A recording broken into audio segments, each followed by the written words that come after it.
초2일 진시에 적선이 당포 선창에 정박하고 있다는 말을 듣고 4시쯤 바로 그곳에 도착하니 왜적이 300여 명이며 반은 성 안에 들어가 분탕하고 또 많은 수의 왜적이 성 밖의 험한 곳을 점거하여 함께 철안을 쏘았습니다.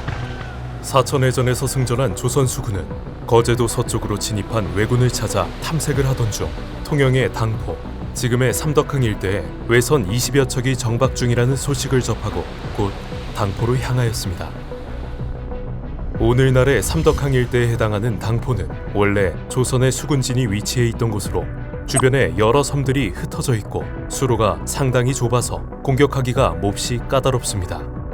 특히 삼덕항으로 들어가는 길목은 천연 방파제인 미륵도와 여수지봉 반도에 둘러싸여 물길이 좁은 데다 포구 뒤로 가파른 언덕에서 물길을 바로 내려다볼 수 있고 또한 성종 시절 쌓아 올린 당포성이 있어 포구와 서로 호응할 수 있었습니다.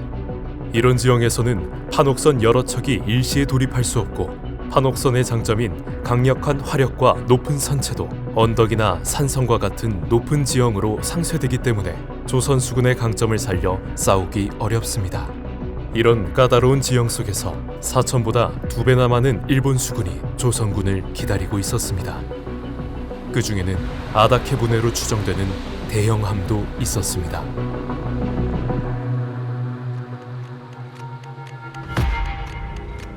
왜선은 크기가 판옥선과 같은 배 9척과 중소선 12척이 선창에 나뉘어 정박하고 있었습니다. 그중 한 척의 큰 배 위에는 높이가 서너 장이나 됨직한 높은 충루가 우뚝 솟아있고 밖으로는 붉은 비단 휘장을 두르고 휘장의 사면에 황자를 크게 써놨습니다. 조선 수군이 당포를 향해 다가오자 일본 수군은 성과 언덕 위에 배치된 병력들로 사격을 가하며 조선 수군이 다가오지 못하게 견제했습니다. 그리고 일본 수군의 지휘관은 화려한 아다케 부대의 측루에 앉아 전투를 지휘했습니다. 그 배 안에 외장이 있었는데 앞에 붉은 일산을 세워놓은 채 조금도 두려워하는 빛이 없었습니다. 아마 일본 수군의 지휘관은 당포의 복잡한 지형과 언덕 위에 배치된 화력 그리고 아다케 부대의 견고함이라면 자신을 쉽게 공격하지 않을 것이라고 생각했던 것 같습니다. 하지만 거북선을 보유한 조선 수군에게 노출된 일본 수군의 지휘관은 저로의 표적이었습니다. 당포의 물길이 좁다 해도 한두 척의 거북선이 지나가기에는 충분했고 거북선의 두터운 상판은 당포선과 언덕 위에서 쏟아지는 총탄과 화살을 막아낼 수 있었습니다. 이순신은 이 기회를 놓치지 않고 즉시 거북선을 동원해 지휘부를 직접 공격하도록 지시했습니다.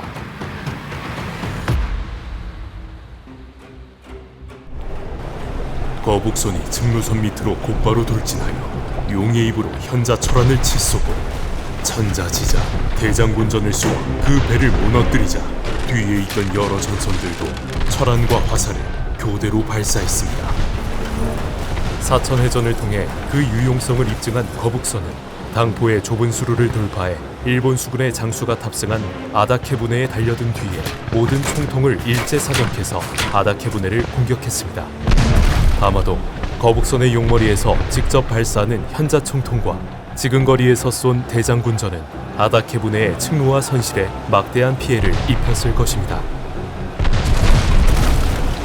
중위장 건준이 돌입하여 외장을 쏘아 맞추자 활쉬 소리와 함께 고꾸라져 떨어지거늘 사도 첨사 김왕과 군관인 흥양보인 진무성이 그 외장의 머리를 베니 적도들이 겁내어 도망쳤습니다.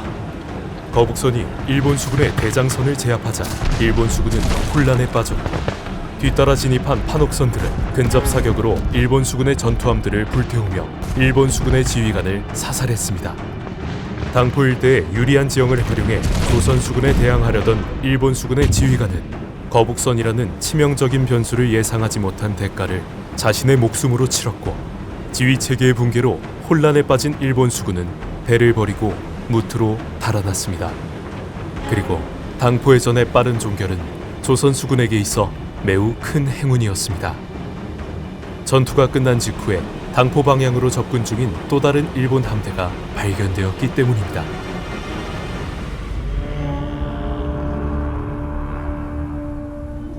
또 외적의 큰 배 20여 척이 작은 배들을 많이 거느리고 거제도로부터 와서 정박하고 있다고 탐망선이 와서 보고하였습니다. 이때 발견된 일본 함대의 규모는 대선 9척, 중선 4척, 소선 13척, 당포에서 조선군과 싸우던 함대와 거의 동등한 규모였습니다. 당포해전을 승리로 마무리한 조선 수군은 곧바로 후방에서 나타난 또 다른 일본 함대를 추격하기 시작했습니다. 그리고 이 과정에서 새로운 전력이 보강되었습니다. 당포해전 이틀 후인 6월 4일, 드디어 전라우 수군이 합류한 것입니다. 4일, 본도 우수사 2억기가 전선 25척을 거느리고 신이 머문 곳으로 찾아왔습니다. 여러 전선의 장수와 군사들이 항상 우리 군사력의 미약함을 염려하였으나 연이어 전쟁하여 피곤하던 나머지 원군을 만나자 좋아서 뛰지 않는 자가 없었습니다. 새 함대가 모이면서 조선군의 병력은 전선 51척으로 크게 강화되었고 분산되어 쳐들어오는 일본 수군을 규모로 압도할 수 있게 되었습니다. 이 새 함대의 협동작전을 주도하게 된 이순신은 달아난 일본 수군의 흔적을 계속해서 추적했고 얼마 지나지 않아 일본 수군이 고성의 당한만 안으로 진입했다는 정보를 입수합니다.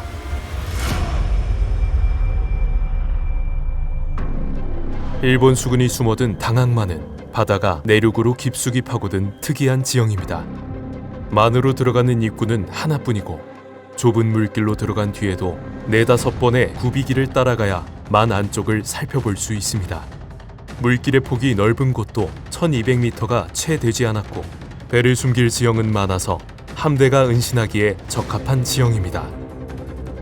조선 수군은 먼저 4척의 판옥선으로 당항만의 입구를 봉쇄하고 3척의 배를 척후로 삼아 만 내부를 정찰토록 합니다. 그리고 곧 만 안에 정박하여 은신 중이던 일본 수군을 발견하게 됩니다. 앞뒤를 고기개미처럼 연결하여 나아가 소소강에 이르니 적선 26척이 강연 안에 쭉 버려 있었다. 조선 수군이 당항만에 진입하자 일본 수군은 즉시 4척의 대선으로 대장선인 아다케분의 주변을 둘러싸고 방어 태세를 갖췄습니다. 판옥선과 규모가 비슷한 일본 수군의 대선들은 조선의 화포로도 일거에 무력화하기 어려웠기 때문에 조선 수군은 다시 한번 거북선을 앞세워 공격을 시작합니다.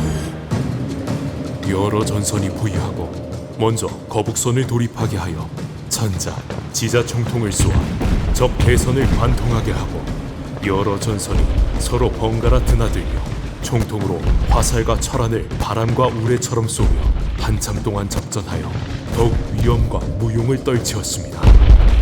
하지만 당항포의 일본 수군은 거북선의 돌격에도 쉽게 무너지지 않았습니다. 육지 안쪽으로 파고든 해안에 정박해 있다면 공격을 할 수 있는 면적이 한정됩니다. 그리고 당포해전처럼 거북선이 대장선을 향해 돌진 공격을 하려면 대장선 주변을 둘러싼 대선들을 먼저 제거해야 했습니다. 마지막으로 일대는 수심이 매우 낮고 육지가 가까워서 배를 부순다 해도 일본 수군이 무트로 피할 가능성이 높았습니다. 전투가 길어질 것을 우려한 전라좌수사 이순신은 새로운 작전을 지시했습니다. 바로 유인을 통해 새로운 포위망을 형성하는 것입니다.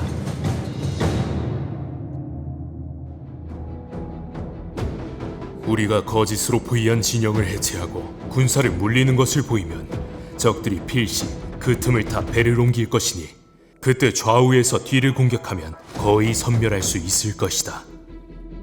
조선 수군이 포위 공격을 멈추고 잠시 틈을 벌리자 일본 수군은 이순신의 계책대로 즉시 탈출을 시도했습니다. 승각선이 과연 개방된 물길을 따라 나오는데 검은색 돛을 둘씩이나 달았으며 다른 배들은 날개처럼 벌려 승각선을 옹이하며 바다로 노를 재촉하였다.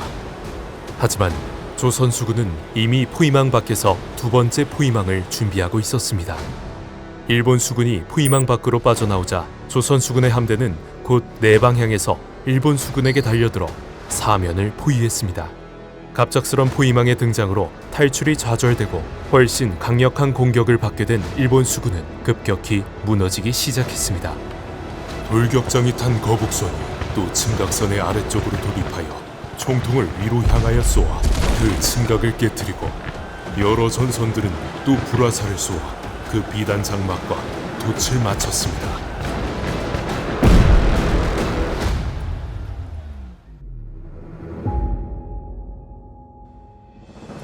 조선 수군은 최후의 최후까지 탈출을 시도하던 젊은 지휘관을 사살하고 수많은 전리품을 압수했으며 이튿날에도 소영군선 한 척으로 탈출하는 적군 100여 명을 사살하면서 당항포 일대에서 발견된 26척의 일본 수군 전선을 완전히 섬멸했습니다. 조선 수군이 기대할 수 있는 가장 완벽한 전과였습니다. 조선 수군이 사천, 당포, 당항포, 율포에서 거둔 4차례 승리는 한산도 대첩이라는 대규모 해상결전에 앞서 벌어진 작은 전초전처럼 다뤄지는 경우가 많습니다. 하지만 일련의 전투는 까다로운 전장에서 일본 수군을 압도한 탁월한 성과였고, 크게는 일본 수군의 계획적인 거제도 서부 진출을 각계격파로 저지한 하나의 커다란 승리라고 할 수 있습니다.